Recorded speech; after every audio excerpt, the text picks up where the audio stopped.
अपना प्रश्न पूछिए sir. Praise the lord pastor ji, praise the lord. मेरे दो क्वेश्चन है पास्टर जी।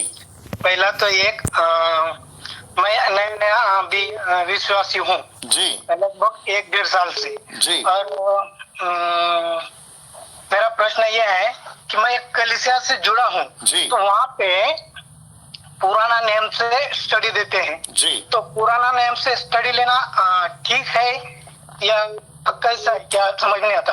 और दूसरी बात, कलीसिया से फोन ऐसा आता है कि आपने दशमांश दिया क्या जी। तो मैंने पेमेंट होने के बाद मैं मेरा दशमांश देता हूँ, तो मैंने वो पेड किया, लेकिन पेमेंट अभी हुआ नहीं।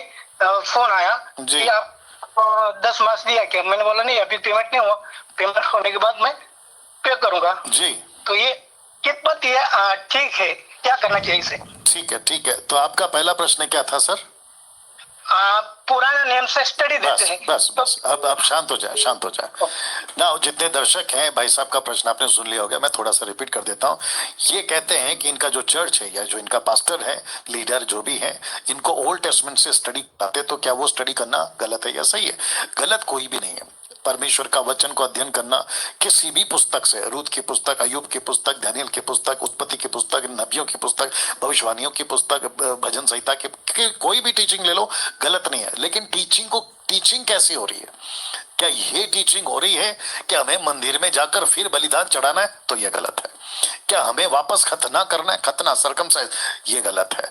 क्या हमें वापस से लहू बहाना है जानवरों का? ये गलत है। ओल्ड टेस्टमेंट की जितनी व्यवस्था है, 10 आज्ञा, ये आज्ञा, वो आज्ञा, क्या उसको एक रूढ़िवादी की तरह पूरा करना है? ये गलत है। ऐसी टीचिंग अगर देते हैं तो गलत है। लेकिन नॉलेज बढ़ाओ, ओल्ड टेस्टमेंट का ज्ञान रखो, मूसा की 5 किताबों का ज्ञान रखो, नबियों की किताबों का ज्ञान रखो।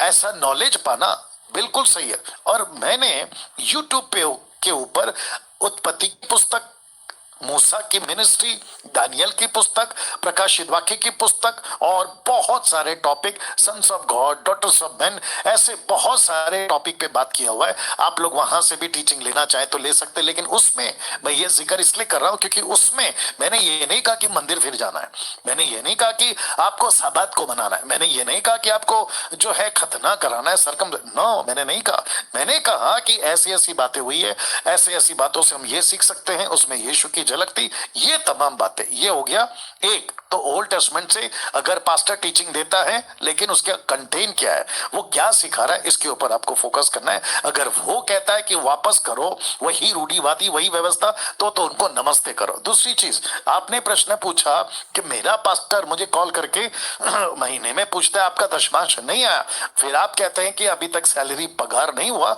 जब हो जाएगा तो मैं आपको दे दूंगा। जल्दी से निकालिए 2 Corinthians 9:7, 2 Corinthians 9:7। बड़े ध्यान से सुनना भाई साहब, आप लाइन पे हैं भैया? यस। या सुनते रहिए ना। लिखा है 2 Corinthians उसका 9:7 में लिखा है कि हर एक जन जैसा मन में ठाने वैसा ही दान करे, ना कुड़ के, ना दबाव से, क्योंकि परमेश्वर हर्ष से देने वालों से प्रेम रखता है। वचन 8 भी पढ़ देता हूं। परमेश्वर सब प्रकार का अनुग्रह तुम्हें बहुतायत से दे सकता है, जिससे हर बात में और हर समय सब कुछ जो तुम्हें आवश्यक हो तुम्हारे पास रहे, और हर एक भले काम के लिए तुम्हारे पास बहुत कुछ हो। ये बातें को परमेश्वर कहता है कब? जब आप मर्जी से देते तब ना। बहुत ध्यान से सुनना भाई साहब। और जितने दर्शक है, कितने अभी 1000 के ऊपर अभी लाइव लोग देख रहे हैं। फेसबुक पे कितने हैं? ओके, यूट्यूब पे 700 होंगे, ठीक है ना। मुझे लगता है कि बीच में मैं ये भी बोल देता हूं क्योंकि मैंने पूछ लिया। मुझे ऐसा लगता है कि हम एक ही जगह पे फिर आएंगे। आप सभी जितने फेसबुक वाले हैं, आप डायरेक्ट यूट्यूब पे शिफ्ट हो जाओ, चैनल को सब्सक्राइब कर लो, तो एक ही जगह पे आएंगे। क्योंकि मैं समझता हूं कि अगर आपको एक ही जगह से सब कुछ मिल जाए तो बेहतर होगा। आप लोग फिर, मैं देखूंगा कभी करूंगा, फिर हम एक ही जगह पे आएंगे, ठीक है ना। वो आएगा सिर्फ यूट्यूब। फेसबुक हम बंद कर देंगे। फेसबुक पर सिर्फ पोस्ट अपलोड होंगी, जिस दिन संडे प्रोग्राम होता है उस दिन होगी।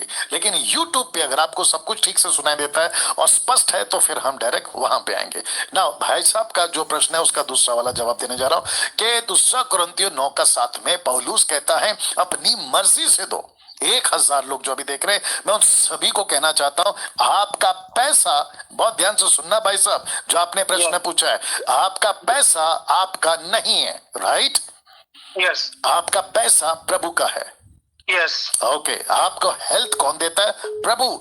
आपको नौकरी कौन देता है? प्रभु। आपको हर चीज, बुद्धि, ज्ञान, आप बिजनेस कर रहे हैं उसका स्किल, आप नौकरी कर रहे हैं उसकी ताकत, एनर्जी, सब प्रभु देता है, राइट? तो पैसा किसका है? प्रभु का।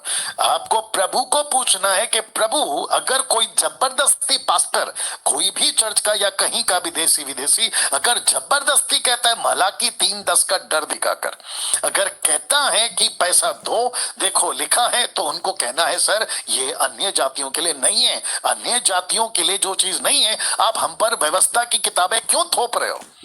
तो व्यवस्था के हिसाब से दशमांश है, सरकमसाइज है, सबात है, 10 कमांडमेंट्स है, वो यहूदी का कॉन्सेप्ट है। लेकिन जब हम यीशु में आते हैं, दूसरा रोमियो की किताब उसका दूसरा अध्याय वचन 16, the book of Romans chapter 2 verse 16, मैं आपको बताता हूं कि अन्य जातियों का न्याय कैसे होगा। तो लिखा है, यदि तू यहूदी कहलाता है और व्यवस्था पर ओके, वचन 16 रोमन 2:16 ऊपर करके दिया है। ओके, जिस दिन परमेश्वर मेरे सुसमाचार के अनुसार यीशु मसीह के द्वारा मनुष्य की गुप्त बातों का न्याय करेगा।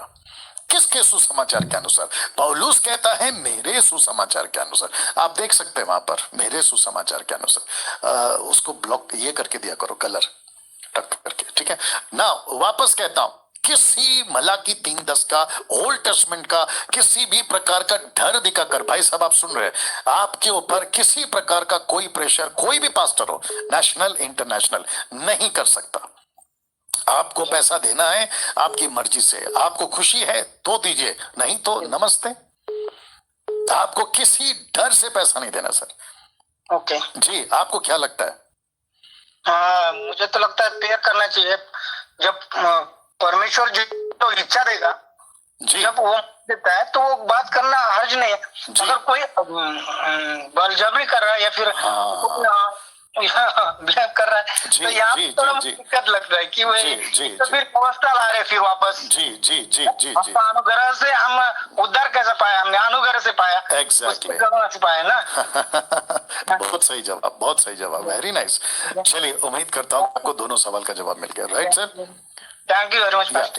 वेट नाउ, आपने सुना, अब मुझे ये भी पता है तो वापस से ये बॉक्स रख रहा हूं, आप जो अभी कोई पास्टर और कोई लीडर जो दशमांश के फेवर में या उनकी तरफ है, यार देना चाहिए, चर्च में आते तो देना चाहिए, नहीं तो पास्टर का सैलरी कहां से निकलेगा, चर्च का खर्चा कहां से निकलेगा? तो मेरा प्रश्न ये है कि तुमने पब्लिक के भरोसे पे आपकी मिनिस्ट्री स्टार्ट की थी, पब्लिक के पैसे पे भरोसे पे आपने अपना चर्च खड़ा किया था, या मिनिस्ट्री परमेश्वर ने दी थी तब खड़ा किया था? ये प्रश्न उठता है ना। फिर अगर आपको प्रभु ने कहा, एलिया ने क्या कहा, मैं 3.5 साल अकाल पड़ा है, मेरा खाना कहां से आएगा? परमेश्वर ने क्या कहा, नाले से पानी बहेगा और कौवा तेरे लिए खाना लाएगा। तो परमेश्वर कहता है ना मत्ती 6:33 में, पहले उसके राज्य की खोज करो, सारी चीजें तुम्हें मिल जाएगी। और पौलुस तो ये भी कहता है कि पैसे के लिए निकालो, रोमियो की किताब उसका 16 अध्याय वचन 17 दे दो यहां से। जी सुनिएगा, क्योंकि मैं इसके ऊपर बात इसलिए कर रहा हूं क्योंकि बहुत सारे लोग हैं जो कमेंट बॉक्स में उल्टियां करते हैं अपने अपने तरीके से। लिखा है, अब हे भाइयों, मैं तुमसे विनती करता हूं कि जो लोग उस शिक्षा के विपरीत जो तुमने पाई है, फूट डालने, ठोकर खाने के कारण होते हैं, उन्हें ताड़ लिया करो, उनसे दूर रहो। कॉन्टेक्स्ट वचन 18, क्योंकि ऐसे लोग हमारे प्रभु मसीह की नहीं परंतु पेट की सेवा करते हैं और चिकनी चुपड़ी बातें सीधे साधे मन के लोगों को बहका देते। तो कैसे पेट की सेवा? इसको कहते हैं पेट की सेवा। मैं वापस कहता हूं, बहुत सख्ती से बोलूंगा, आपको मेरा स्टेटमेंट पसंद नहीं है, नमस्ते, कुछ नहीं कर सकते। आपको न्याय मुझे नहीं, आपको प्रभु को देना है, और ना ही मुझे आपको देना है, प्रभु को देना है। तो मैं सख्ती से कहना चाहता हूं, अगर कोई पास्टर, कोई भी बिशप, रेवरेंड, अपोस्टल, प्रॉफिट, किसी भी डिनोमिनेशन का अगर जबरदस्ती पैसे मांग रहा है, जबरदस्ती कहता है ताई तो दो, नहीं तो तुम पिशराब, नहीं तो तुम चर्च से निकाले जाओगे, पैसा दो नहीं तो तुमको हम मट्टी नहीं देंगे, मैयत करने नहीं देंगे, बेटा बेटी की शादी नहीं कराएंगे, ये गलत है। आप चर्च में बॉसगिरी दादागिरी नहीं कर सकते। मसीह की कलीसिया है, यीशु उसका पास्टर है, और जिस चीज को यीशु ने रखा, पौलुस ने कहा ना, मेरे सुसमाचार के अनुसार परमेश्वर तुम्हारा न्याय करेगा। पौलुस ने 10 कमांड, माफ करें, पौलुस ने 10 आज्ञा का 10 दशमांश का जिक्र कहां किया बताइए? उसके 14 किताबों में। उसने जब भी पैसे का जिक्र किया है, उसने यही कहा है कि अपनी मर्जी से दो। मैं बता चुका हूं, यीशु ने भी कहीं जबरदस्ती नहीं किया। तो किसी प्रकार का कोई जबरदस्ती पैसे को लेकर मसीह के देह में नहीं होना चाहिए।